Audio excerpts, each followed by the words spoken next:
আসসালামু আলাইকুম। শেফাস কুকে সবাইকে স্বাগতম। আশা করি যে যেখানে বসে ভিডিওটি দেখছেন সবাই ভালো আছেন, সুস্থ আছেন। আজ আপনাদের সাথে শেয়ার করছি বেগুন খাসি রেসিপি। আর এটা খুবই মজার একটা রেসিপি, অবশ্যই একবার ট্রাই করবেন। তাহলে চলুন শুরু করা যাক।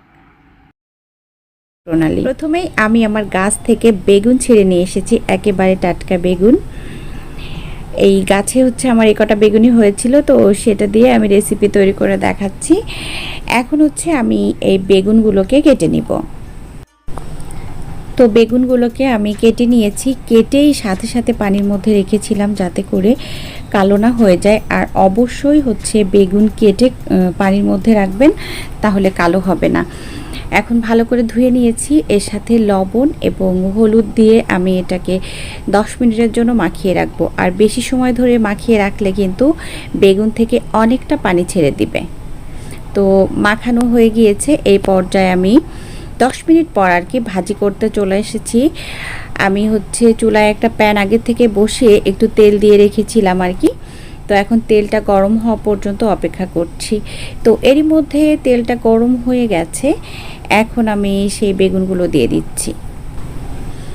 আর একে একে আমি সবগুলো বেগুন দিয়ে দিচ্ছি এবং এই বেগুনকে আমি চুলার আঁচটা মিডিয়ামে রেখেই এটাকে উল্টে পাল্টে ভালো করে ভেজে নিব। আর এখন আমি একটা কড়াই বসিয়ে দিয়েছি ডিমটাকে পাটিসাপটা করে ভাজার জন্য। আর এই রকম কড়াইতে আসলে ডিমটা একটু ভাজি করতে সুবিধা হয়, তো আমি ওই জন্য এই টাইপের একটা কড়াই নিয়েছি। তার মধ্যে খুবই কম পরিমাণে একটু তেল দিয়ে দিয়েছি।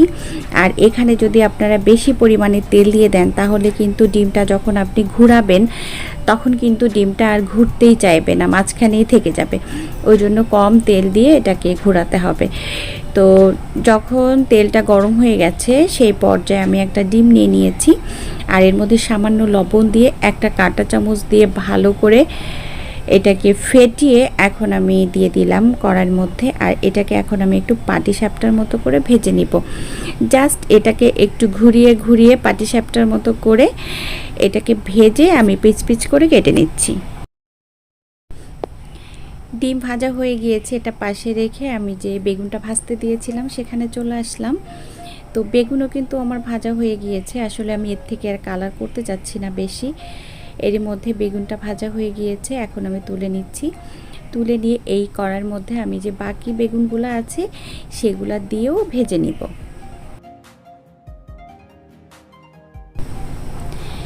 চলে এসেছি রান্নায়, কড়াই বসিয়ে দিয়েছি।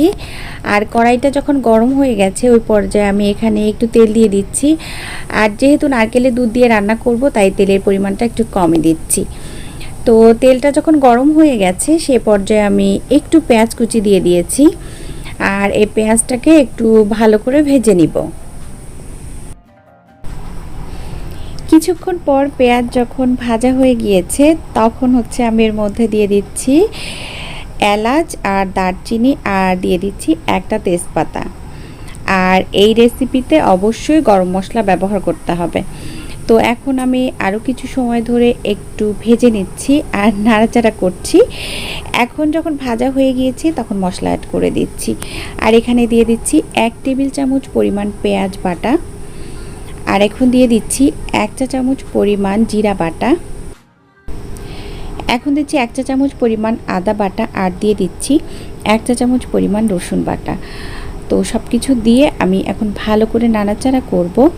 তো এরই মধ্যে কিন্তু আমার পেঁয়াজটা বেশি ভাজা হয়ে যাচ্ছে, তো ওই জন্য আমি কষানোর জন্য একটু নারকেলের দুধ ব্যবহার করলাম। তো আর এখন দিয়ে দিচ্ছি 1 চা চামচের কম পরিমাণে হলুদের গুঁড়া, আর দিয়ে দিলাম স্বাদমতো লবণ।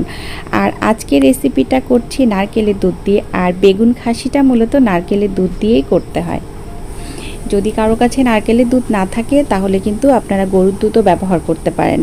আর দিয়ে দিলাম 1/2 চা চামচ পরিমাণ শুকনা মরিচ বাটা। আর আজকের রেসিপিতে আপনারা চাইলে কাঁচা মরিচ ব্যবহার করতে পারেন, তো আমি শুকনা মরিচ দিয়েছি একটু কালারটা সুন্দর আসার জন্য। এখন আমি কষিয়ে নিচ্ছি। তো এরই মধ্যে কষানো হয়ে গিয়েছে, তেল বের হয়ে এসেছে। সেই পর্যায়ে আমি এখন আবারও নারকেলের দুধ অ্যাড করে দিচ্ছি। তো এখন আমি হচ্ছে ঝোলের জন্য ব্যবহার করছি নারকেলের দুধটা। তো আপনারা যদি ঝোলটা বেশি খেতে চান একটু বেশি দিবেন। তো আসলে এই রেসিপিতে না ঝোল থাকলে ভালো লাগে না, হ্যাঁ, ওই জন্য আপনারা আসলে বেশি নারকেলের দুধ ব্যবহার করবেন না। তো বলক উঠে গিয়েছে, তখন হচ্ছে আমি বেগুনগুলা দিয়ে দিয়েছি। বেগুনগুলা দিয়ে আমি একটু নাড়াচাড়া করলাম, করে আর কি একটু উল্টে পাল্টে দিলাম আর কি। তো বেশি নাড়াচাড়া করলে তো ভাঙা ভাঙি হয়ে যাবে, তো আমি একটু উল্টে পাল্টে দিয়েছি। যখন একটু ঝোলটা কমে গিয়েছে সেই পর্যায়ে আমি ডিমগুলো অ্যাড করে দিচ্ছি। আর এই রেসিপিটা কিন্তু একটু মাখো মাখো হলেই বেশি ভালো লাগে। আর অনেকের কাছে মনে হতে পারে মশলার পরিমাণটা একটু বেশি হয়েছে, তো এই রেসিপিতে আসলে একটু মশলাটা বেশি দিতে হয়, যেহেতু বেগুন খাসি, মানে এখানে আসলে মাংস ছাড়াই একটা মাংস হয়ে যাচ্ছে, ওই জন্য একটু মশলাটা বেশি দিতে হয়। নাড়াচাড়া করে দিয়েছি আর কিছুক্ষণ পর দিয়ে দিয়েছি 1 চা চামচ চিনি, আর চিনিটা অবশ্যই দিবেন। এখন আমি নাড়াচাড়া করে আবারও মিশিয়ে দিচ্ছি। তো আমার কাছে মনে হয়েছে একেবারে পারফেক্ট, সব কিছু ঠিক আছে। লাস্ট পর্যায়ে চলে এসেছি, তখন দিয়ে দিলাম এই 1 চা চামচের মতো ভাজা জিরার গুঁড়া আর গরম মশলার গুঁড়া। তো এখন নাড়াচাড়া করে আমি মিশিয়ে দিব। আর আমার রান্নাটা কিন্তু অলমোস্ট হয়ে গিয়েছে। তো এতক্ষণ যারা আমার সাথে ছিলেন সবাইকে অসংখ্য অসংখ্য ধন্যবাদ। সবাই ভালো থাকবেন, আমার জন্য দোয়া করবেন। আগামী রেসিপি দেখার আমন্ত্রণ জানিয়ে আজকের মতো আমি শিরিনা বিদায় নিচ্ছি। আল্লাহ হাফেজ, আসসালামু আলাইকুম।